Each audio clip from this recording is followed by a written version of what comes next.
You ever have one of those nights where the universe just decides to pick you up by the ankles and shake the loose change out of your pockets? That was me last Tuesday. I'm Jack, by the way, Jack Miller. Just a guy who fixes things that other people break. AC units, furnaces, the occasional leaky sink, and I was standing on the roof of the Obsidian Tower in downtown Chicago, freezing my tail off while the wind whipped off the lake like it had a personal vendetta against my face, thinking about how I was going to pay for my kid's asthma inhaler without selling a kidney.c. My life isn't complicated. It's just heavy, like carrying a backpack full of bricks up a hill that never ends. And my son, Leo, he's 8, got a laugh that can crack you up and lungs that wheeze when the seasons change. He's the only reason I keep climbing that hill. So there I was, turning a wrench on a compressor unit that cost more than my entire education, listening to the muffled bass of the gala happening 40 floors below, the Future of Energy Summit, where people in $5,000 suits drank champagne and patted themselves on the back for saving the world, while guys like me made sure they didn't sweat through their silk shirts. I got the call around midnight. A frantic radio burst from security, saying the executive washroom on the VIP floor was flooding. Of course it was. Probably some hedge fund manager tried to flush a lobster tail or something. So I grabbed my tool belt, wiped the grease on my coveralls, which, let's be honest, are more grease than fabric at this point, and I take the service elevator down. Now, you gotta understand the geography of a place like the Obsidian. The service elevator is the intestine of the building, smelling like trash and industrial cleaner, while the VIP floor, man, the doors opened on the 40th floor, and it smelled like money. Old money, new money. Just the scent of people who've never had to check a bank balance before buying milk. I walk into the men's lounge. Black marble, gold fixtures, mirrors so clean you look guilty just standing in front of them, and I see the issue immediately. A busted seal on the high-pressure line. Easy fix, 10 minutes tops. I'm under the sink, my head practically in the plumbing, twisting a valve when the door bangs open. Not just opened, but kicked, like someone was trying to break it off the hinges. I freeze. Instinctively, I pull back into the shadow of the vanity. And that's when I see her, Eleanor Vance. I knew her face because she was on the cover of every tech magazine in the lobby. The prodigy, the CEO of Vance Dynamics, the woman who promised to bring clean energy to the Midwest. But she didn't look like a CEO right then. She looked like a hunted animal. Her dress, this silver thing that looked like liquid mercury, was torn at the shoulder. Her hair was wild, and her eyes, blue, piercing, terrifyingly intelligent, were darting around the room like she was calculating exit vectors. She was clutching the small, metallic drive, gripping it so hard her knuckles were white, and she was whispering to herself, "Stupid, stupid, stupid." Before I could even clear my throat to let her know she wasn't alone, I heard it. Heavy boots in the hallway. The kind of walk that doesn't care about noise complaints. The click-clack of weapons being checked. And let me tell you, I did detours in the sandbox with the Navy Seabees. I know the sound of a tactical team stacking up on a door. My brain switched gears. The plumber vanished. The soldier woke up. I slid out from under the sink, wrench in hand, and she jumped about a foot in the air. Nearly dropped the drive. "Quiet," I hissed, holding up a hand. "Unless you want the guys with the heavy boots to come in here and ask for an autograph. You need to listen to me." She looked at me, really looked at me, and for a second, I saw the calculation. Is this grease monkey a threat? Is he a plant? But the boots were getting closer, and desperation is a hell of a tiebreaker. "They're going to kill me," she said, her voice trembling but not breaking. "I have proof. Proof that the new reactor isn't clean. It's leaking radiation into the water table. And Councilman Drayton knows. Drayton, the guy who's been running this city since I was in diapers. The guy who shakes hands with babies and steals their lollipops." Suddenly, the math added up. "The vent," I said, pointing to the decorative grate above the towel rack. "It connects to the main HVAC return. It'll drop us into the sub-basement laundry chute. It's tight, it's dirty, and it's gonna ruin that dress." "I don't care about the dress," she snapped, climbing onto the toilet seat without hesitation. I boosted her up, and let me tell you, for a billionaire, she climbed like a cat burglar.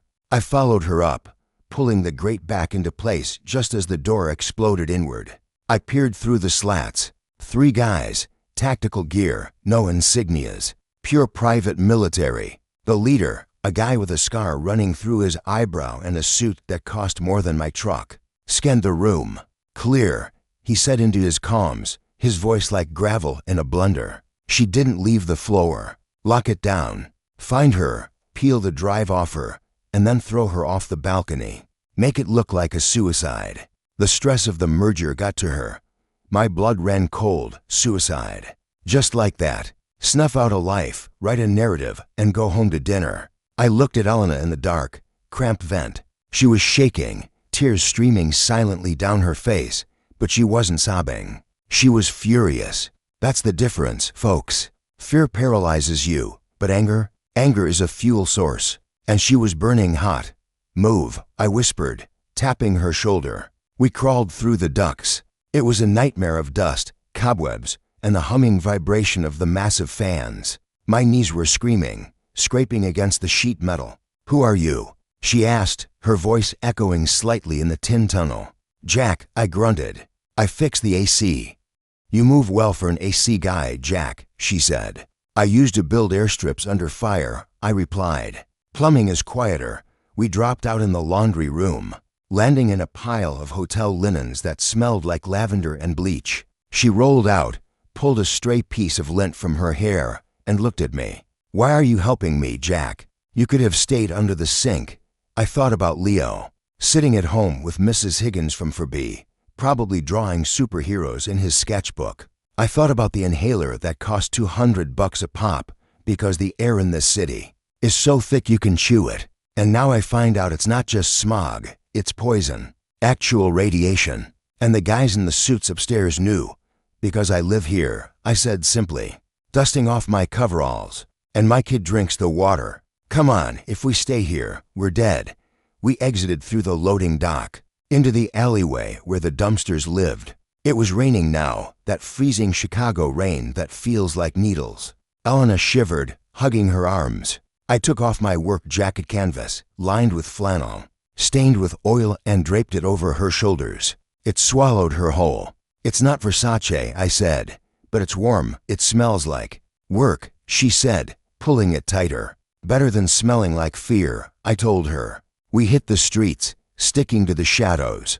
I knew the city's underbelly. The alleys, the cut-throughs, the fences with loose boards. We were moving towards the L train, aiming for the red line to get south. "We need to go to the police," she said, breath misting in the air. I laughed, a harsh, barking sound.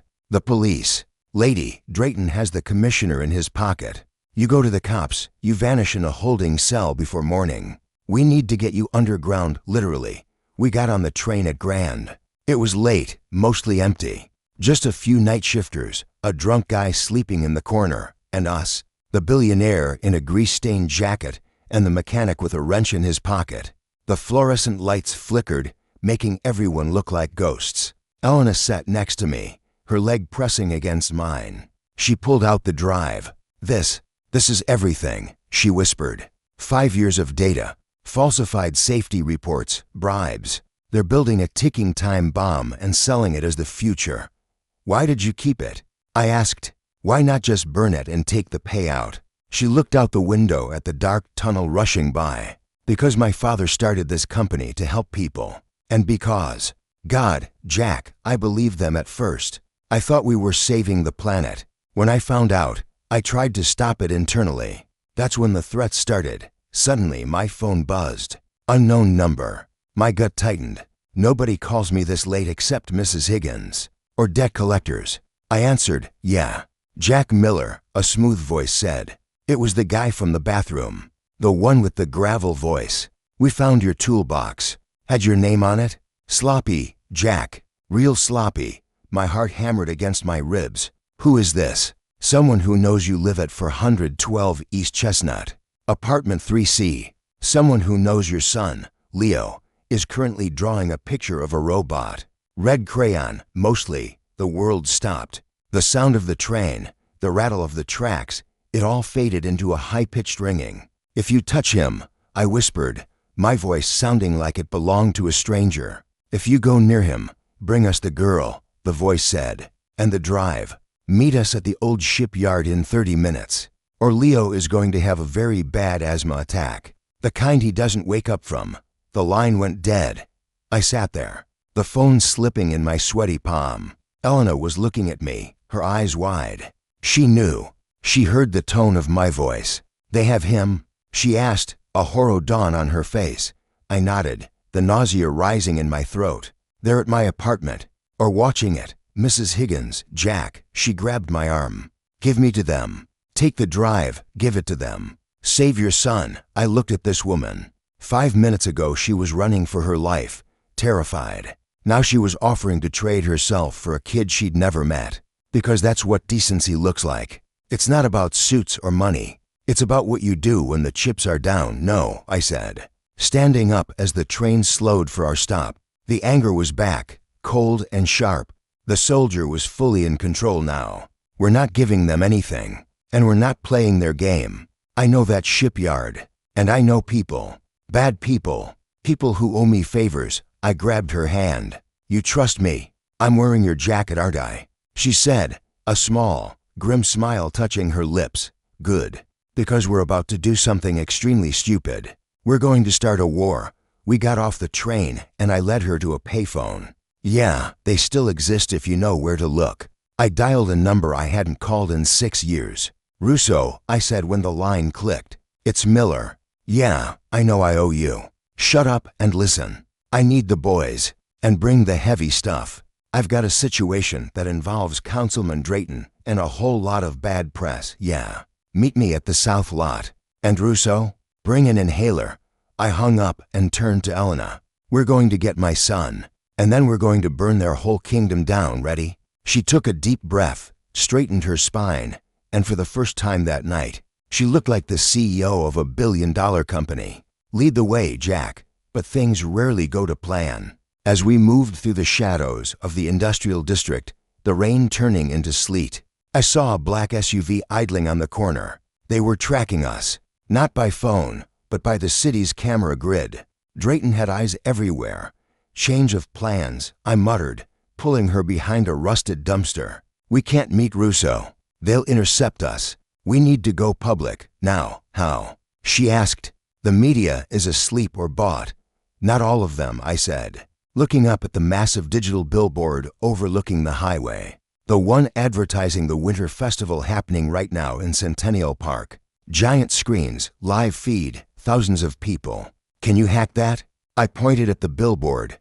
She looked at it, then at the drive in her hand. "If I can get to the control box, yeah, I can override the signal. Broadcast the contents of this drive to every screen in the park. Then let's go crash a party." I said. We ran, lungs burning, boots splashing in puddles, dodging headlights. We were two ghosts in the machine, running on adrenaline and the absolute refusal to let the bad guys win. But as we neared the park, I saw him, standing by the gate, looking calm, smoking a cigarette. It was Sully, my old commanding officer, the guy I trusted with my life, the guy who got me the job at the Obsidian. He saw us, and he didn't smile. He just reached into his jacket, not for a radio, but for a gun. "Jack," he called out, his voice sad. "Don't make this messy. Just hand her over. Drayton pays better than the union." I stopped, skidding on the wet pavement. Betrayal isn't a sharp knife. It's a dull, heavy blunt force trauma. It takes the wind out of you. "Sully," I choked out, "you're with them." "I got a mortgage, Jack, alimony. Life's expensive." He shrugged, raising the pistol. "Sorry, kid." I looked at Elena. She was frozen. I looked at Sully, and then I looked at the fire hydrant next to him, and the loose wrench in my pocket. "Life is expensive, Sully," I said, my voice low. "But the price of betrayal? That's inflation you can't afford." And that's when I threw the wrench. You know the sound a heavy steel wrench makes when it hits a wet sidewalk? It's this sickening clack. But the sound it makes when it connects with the hand holding a Glock 19, that's more of a crunch. Sully screamed, the gun skittered across the pavement into a puddle. And I didn't hesitate, I tackled him. This wasn't a movie fight. There was no kung fu. Just two middle-aged guys rolling in the freezing slush, grunting, throwing elbows. Sully was bigger, but I was fighting for Leo, and a parent fighting for their kid fights dirty. I jammed my thumb into his collarbone, a pressure point he taught me years ago. He gasped, his arm went limp, and I scrambled up, kicking the gun further away. Stay down, Sully. I roared, my chest heaving, steam rising off me in the cold air. Don't make me finish this. He looked up at me, blood on his lip, eyes full of shame. Or maybe just regret that he lost. They're gonna kill you, Jack. They're gonna kill everyone. There's a sniper on the north roof. Get up, I told Elena, who was staring in shock. Run. The control box is under the stage. Go. She hesitated. What about you? I'm the distraction. I yelled, go. She bolted, sprinting towards the lights and music of the winter festival, and I turned back to the dark street. Headlights were sweeping towards us. The black SUVs. The cavalry was here, and I was the only thing standing between them and the truth.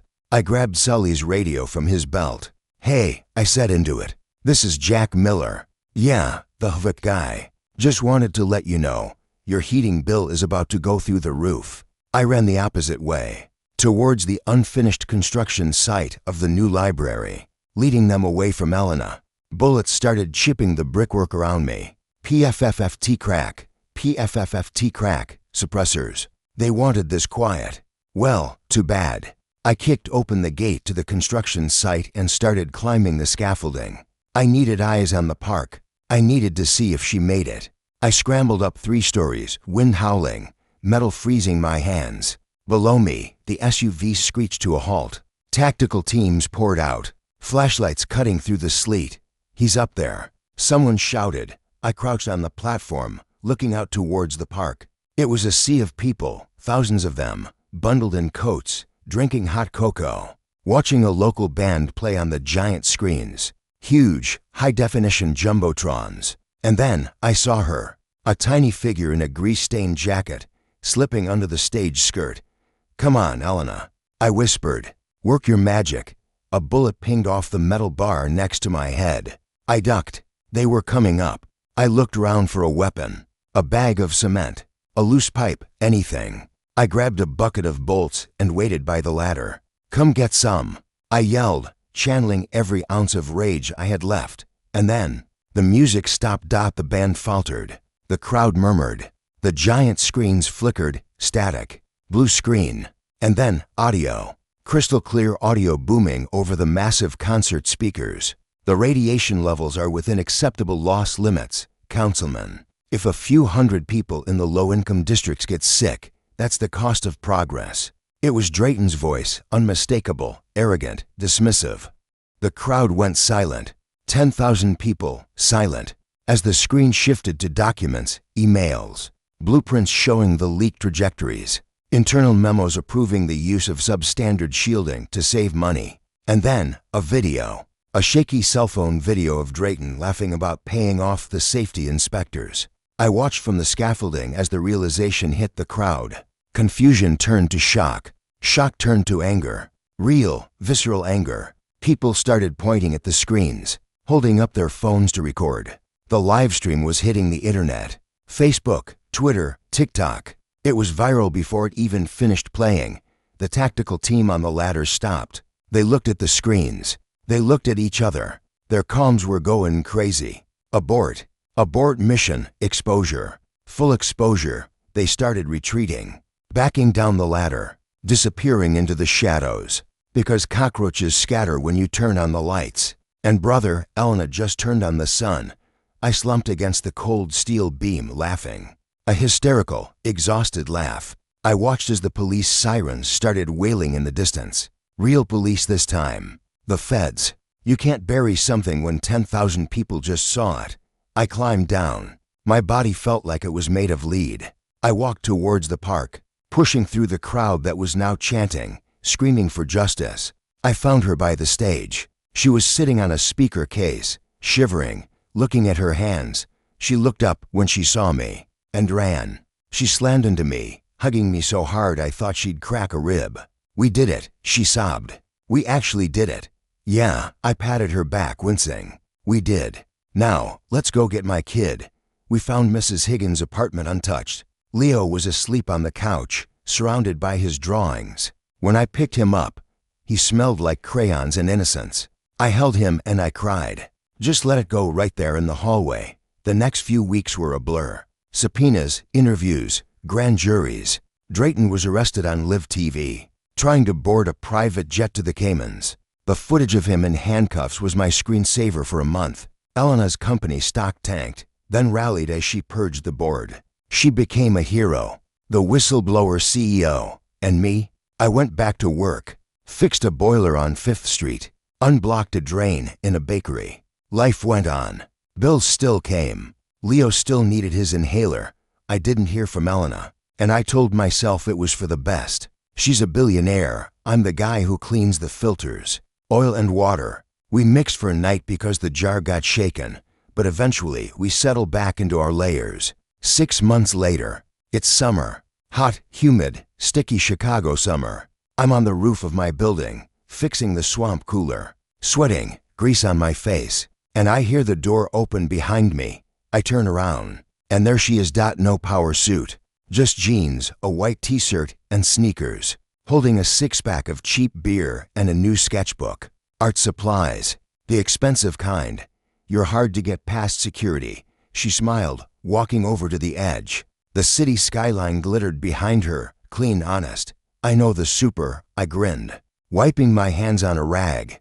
I brought this for Leo. She held up the sketchbook. And this for you. She handed me a beer. Thanks, I cracked it open. So, how's the view from the top? Lonely, she said, looking at me. Quiet. Too quiet. I missed the noise of the vents. We stood there for a long time, watching the sunset turn the city into gold. You know, she said softly, I'm starting a foundation for clean air in schools. I need a director of operations, someone who knows how the city breathes, someone who isn't afraid to get their hands dirty. I looked at her. I'm not a suit, Elena. I don't need a suit, Jack. She stepped closer, resting her hand on my arm, the same hand I'd held while we ran for our lives. I need a partner. I looked down at the street, the traffic, the noise, the struggle. Then I looked at Leo's window downstairs, and finally, back at her. Does it come with dental? I asked. She laughed. That real, unpolished laugh I heard in the laundry chute. Full benefits. So, here I am, telling you this story, not to brag, but to tell you that sometimes, the gap between the penthouse and the basement isn't as big as they want you to think. Sometimes, all it takes is a broken pipe, a stolen drive, and the courage to throw a wrench into the gears. But here's the thing that keeps me up at night, and I want you to really think about this. We won because we got lucky, because the screens were there, because the crowd was watching. But what happens when the screens are dark? What happens when nobody is looking?